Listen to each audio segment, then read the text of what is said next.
جسمانی امراض۔ اگر آپ ہمیشہ پیٹ بھر کر کھانا کھاتے ہیں تو پھر جسمانی صحت کا خیال ہی دل سے نکال دیں۔ ہر مسلمان کو چاہیے کہ سنت کے مطابق کھانا کھائے، یعنی تھوڑی سی بھوک باقی رکھے۔ کھانے کے آخر میں کیفیت یہ ہونی چاہیے کہ دل مزید 2-4 یا زیادہ لقمے کھانے کی خواہش رکھتا ہو، مگر آپ خود پر احسان کرتے ہوئے دسترخوان سے اٹھ جائیں۔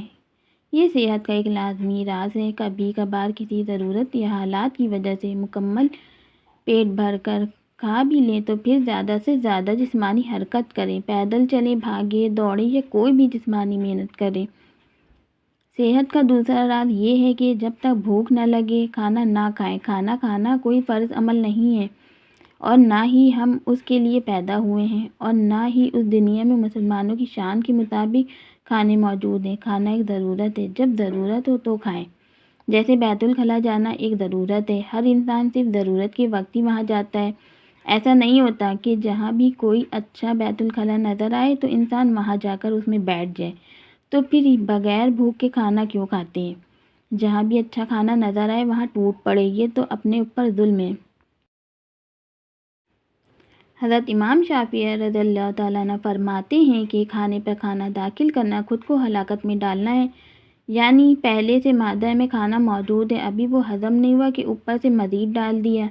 صحت کے رازوں میں سے ایک اہم راز کھانے سے پہلے بسم اللہ پڑھنا اور کھانے کے بعد نہایت اہتمام سے اللہ تعالیٰ کا شکر ادا کرنا ہے۔ کافر اگر کھانے سے پہلے اللہ تعالیٰ کا نام نہیں لیتے اور آخر میں اللہ تعالیٰ کا شکر ادا نہیں کرتے تو انہیں کوئی نقصان نہیں ہوتا، کیونکہ ان کے لیے بس یہی دنیا ہی کھانے پینے کی جگہ ہے اور آخرت میں ان کے لیے کوئی اچھا کھانا نہیں۔ مگر ایک مسلمان کے لیے یہ معاملہ بہت اہم ہے۔ وہ اگر کھانے سے پہلے اللہ تعالیٰ کا نام نہیں لیتا تو اس کے کھانے میں شیطان شریک ہو جاتا ہے اور کھانے کو نقصان اور بیماری سے بھر دیتا ہے، کیونکہ وہ مسلمانوں کا دشمن ہے اور سراپا گندگی ہے۔ اور اگر وہ آخر میں کھانے پر اللہ تعالیٰ کا شکر ادا نہیں کرتا تو یہ کھانا اس کے لیے وبال بن سکتا ہے۔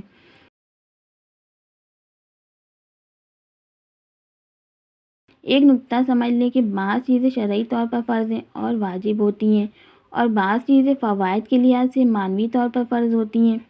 کھانے کے شروع میں بسم اللہ پڑھنا اور آخر میں حمد و شکر کرنا یہ شرعی طور پر فرض نہیں ہے۔ شرعی طور پر فرض ہوتا تو اس میں لوگوں کے لیے بہت حرج اور سختی ہو جاتی۔ اللہ تعالیٰ نے آسانی فرمائی کہ شرعی طور پر لازم نہیں فرمایا، مگر روحانی اور معنوی فوائد کے لحاظ سے یہ اتنا لازم ہے کہ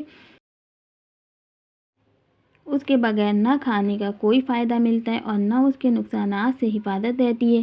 آپ نے کبھی غور فرمایا کہ لوگ دوائی کھاتے ہیں مگر اس دوائی کا اثر نہیں ہوتا، پھر کہتے ہیں کہ جادو وغیرہ ہے، حالانکہ دوائی کھانے سے پہلے بسم اللہ الرحمن الرحیم یا بسم اللہ وعلی برکت اللہ نہیں پڑھتے اور دوا کھانے کے بعد حمد و شکر نہیں کرتے، جبکہ یہ دوا بھی تو ایک کھانا ہے، مفید کھانا، اور یہ اللہ تعالیٰ کا رزق ہے جو اس نے عطا فرمایا ہے۔ کتنے لوگ بیچارے دوا نہیں خرید سکتے۔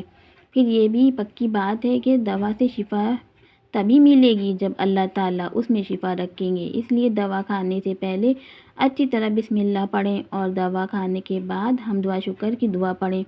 سب سے زبردست دعا وہ ہے جو کھانے کے بعد پڑھی جاتی ہے، تو اللہ تعالیٰ سارے گناہ بھی معاف فرما دیتے ہیں۔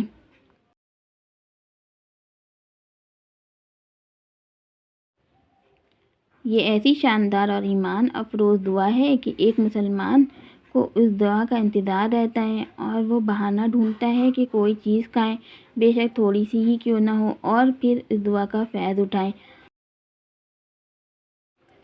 حضرت مولانا و سیدنا محمد صلی اللہ علیہ وسلم کا فرمان مبارک ہے، جس نے کچھ کھانے کے بعد یہ دعا پڑھ لی تو اس کے پچھلے تمام گناہ معاف کر دیے جاتے ہیں۔ کھانے کے بعد اللہ تعالیٰ کا شکر ادا کرنے اور حمد بجا لانے کے لیے اور بھی کئی دعائیں حدیث مبارکہ میں آئی ہیں۔